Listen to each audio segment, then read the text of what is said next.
What is going on, guys? It is WrestleMania here back with another video. Join us now as we look at this week's edition of Raw, as well as the wildest news stories and rumors you need to know, including a former WWE star banned from returning. WWE reveals crazy WrestleMania match card, the identity behind a new El Grande Americano. Ric Flair calls out Tiffany Stratton. Drew McIntyre SummerSlam replacement revealed, and much more. WWE Raw the Good, the Bad, and the Downright Ugly. Off with the good is number one. Another 10-bell salute.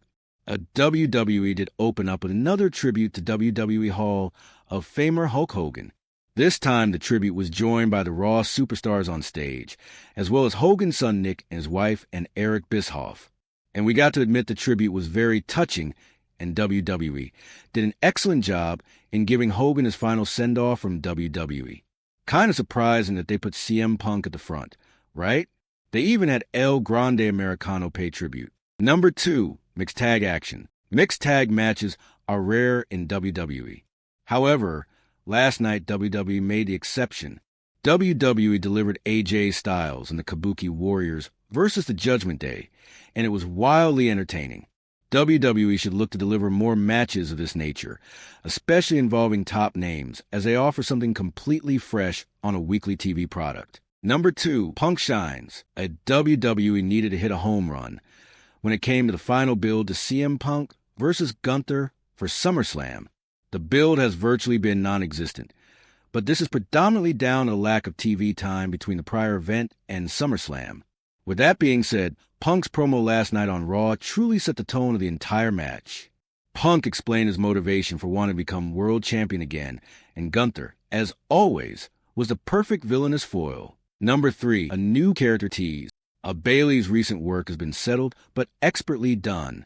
On Raw, Bayley would address missing both WrestleMania and SummerSlam, and she simply said that she's at a loss for words. Fans are theorizing that this could lead to a heel turn, potentially even at SummerSlam this weekend. And whilst a heel turn is possible, it does look like Bayley could be debuting a new character of sorts, which is incredibly exciting. Number 4, statement made at WWE had a clear mission statement for all last night. It was clearly to make Broner and Bronson Reed look as credible as humanly possible ahead of SummerSlam. When the main event match between Reed and Jey Uso ended in a DQ, chaos ensued and Reed and Breakker ended up taking out both Jey and Roman Reigns to close out the show. This was definitely the best booking. And whilst it some would give away that the duo isn't planned to pick up the win this weekend, the visual of the two men standing over Reigns is a memorable visual that could be used in highlight reels for more promotional material for the faction. And Reigns is selling. A Roman Reigns often gets praised for his selling. Last night, Reigns sold the physicality of Braun Breaker and Bronson Reed's attack incredibly well. Specifically, when Reigns took a spear from Breaker, Reigns sold a move like he'd been split in half. Reigns' impressive selling continued as he was hit by a devastating tsunami. We're still wondering why Bronson Reed took Reigns' shoes after the spot. Is Bro using them as a trophy? That was a good What About the Bad is number 1. It never ends. But there's no end in sight when it comes to the El Grande Americano persona. And now WWE's added another layer to the storyline. On Raw last night, the Americana persona played by Ludwig Kaiser would interfere in the LWO versus Judgment Day match. But then seconds later, another wrestler wearing the mask would appear to cost the LWO tag titles. This is an ambitious angle, and it's unfortunate that Michael Cole seems completely over on commentary, as his lack of enthusiasm is palpable. We're just wondering what the payoff going to be.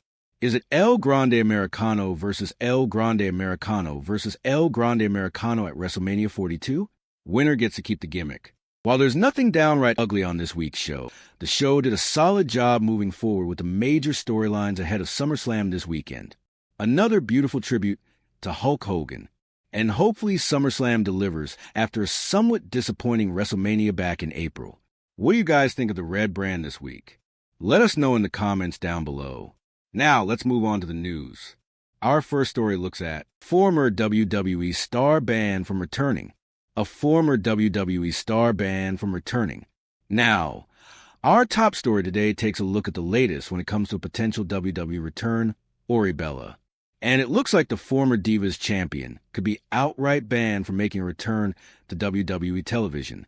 Bria has now addressed this directly during an episode of a podcast, and she stated that the reason why she hadn't returned to WWE relates to her husband, Bryan Danielson.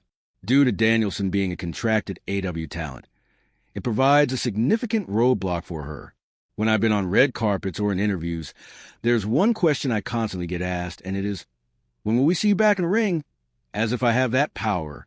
So I've constantly made the joke or waiting on the call, which in some ways can be true, and in some ways, I'm just saying something cheeky and sweet. So I can get on to the next question. I know my roadblock is the fact my husband is with the rival company. And for some people, it makes them uncomfortable at WWE, thinking, I would be there when my husband's with AEW. And you know what? That's okay. Danielson working for AEW, making WWE uncomfortable speaks volumes. And it's hardly a big deal that the two names could potentially work for rival companies. We've seen this time and time again in WWE, and it's literally occurring right now with names such as Rhea Ripley and Buddy Matthews. During the podcast, Bree stated that she wishes WWE felt different on the situation, but she's not angry or bitter. I've kind of looked at that roadblock as people have the right to feel. People feel uncomfortable. They're uncomfortable, and that's okay. Does it bum me out at times that I wish their feelings were different? Absolutely. But it doesn't make me angry, and it doesn't make me bitter. Hopefully WWE realizes how ludicrous this is and decides to bring Bree back into the mix. Only recently there have been rumors of WWE outright banning Daniel Bryan from doing the yes chant in AEW. Even with Bryan doing it, WrestleMania 41 looked a lot different. Anyway, next up, WWE WrestleMania 41 looked a lot different, and the new WWE Unreal Series debuted today, and one of the main takeaways from the show is that WWE had a truly stacked card in place for WrestleMania 41. In the show, WWE actually revealed what the lineup was going to be, and the initial lineup included the following top matches. CM Punk versus Gunther for the world title, Roman Reigns versus Seth Rollins, Braun Breaker versus Drew McIntyre with Stone Cold Steve Austin as the guest referee, Bianca Belair versus Rhea Ripley, Nia Jax versus Jade Cargill, and two random matches for the Intercontinental and U.S. title. Now, it was also revealed during the series that initially Punk was supposed to win the Royal Rumble, but after a suggestion from Michael Hayes, WWE decided to go all the way with Jey Uso for WrestleMania. Also in the show, they revealed a hilarious pitch for Chelsea Green during the Royal Rumble match. The pitch would have had Chelsea Green enter in as number 30 after all the participants in the Royal Rumble had already eliminated themselves, leading to Chelsea to becoming the default winner. Now, the plan was shot down pretty quickly, but it actually doesn't sound that bad. It fits a character, and this would have been something hugely different to what a WWE have ever done in the past.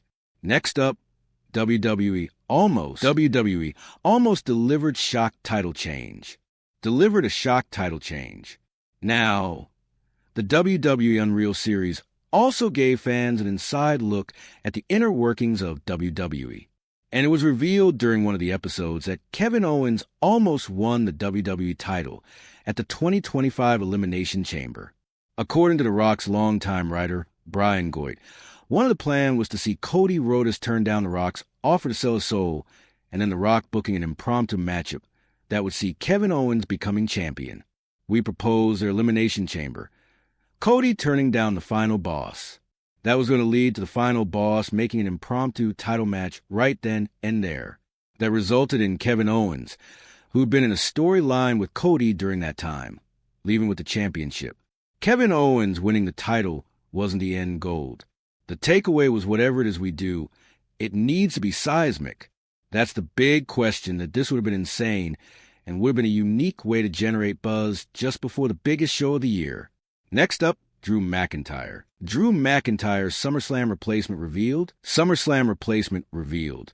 A Drew McIntyre SummerSlam status remains in doubt as McIntyre still appears to be stranded in the UK. If McIntyre is unable to make it back to the US in time for the weekend, there are numerous names that WWE could book in McIntyre's place, and The Miz is already campaigning for the spot. Speaking in an Instagram promo, Miz stated, That looks like the United States to me, and I'm not landlocked. So it looks like Logan Paul needs a partner. Let me ask you a question. Who is the person that brought Logan Paul into WWE? Went out on a limb, put his neck out, and said how great he is going to be. Not only did he do it, he surpassed all of my expectations and your expectations. But I don't even think Logan Paul has scratched the surface on how good he can be. I look at him as someone that could be a world champion. He's not just a celebrity playing wrestler. He is the blueprint to what the future looks like. And now he has to go to SummerSlam and go up against Randy Orton and Jelly Roll. Let me ask you this. Who did I beat to win my first WWE championship? Yeah, I've beaten Randy Orton not just once, many times on big stages. And I can do it again. And then there's Jelly Roll. And some people would crack jokes. I'm not going to crack a joke. I applaud Jelly Roll's weight loss journey. It's been incredible to watch, and I love the grind. But there is a difference between dreaming of this and living it every single day. This isn't a bucket list. This is my life. Now, while some fans may be disappointed if The Miz does indeed receive the SummerSlam nod, his inclusion makes a ton of sense. As he's pointed out, he has history with both Logan Paul and Randy Orton. And The Miz has worked with celebrities throughout his career. So it makes all the sense in the world for WWE to use him for that role. But if not The Miz, then who else? Identity of the new El Grande Americano revealed. Next up, the identity of the new El Grande Americana revealed. But just when the El Grande Americano storyline couldn't get even wilder, a third wrestler portraying the character debuted on Raw last night. The Masked Wrestler appeared during the end of the LWO versus the Judgment Day match for the tag titles. And there are numerous theories on social media related to the identity of the individual. The most plausible is that it's former NXT UK champion Pete Dunne. Americano has the same body type as Dunne, and fans even notice the hands and mouth are the exact same. It appears to be the trend that wrestlers with nothing to do are automatically given the Americana persona, which is a rather interesting way to utilize them on television. Next up, Seth Rollins' replacement revealed. Seth Rollins' replacement revealed. Now, there's strong belief amongst fans that Seth Rollins' injury is legitimate. This comes after Raw last night, which saw Braun Breaker declare himself as a new leader of the faction. Now, if Rollins wasn't hurt, it would make little sense to declare Breaker as a new leader. Well, that's unless WWE had planned to have Rollins and break a feud, which seems unlikely this early on in the faction's existence.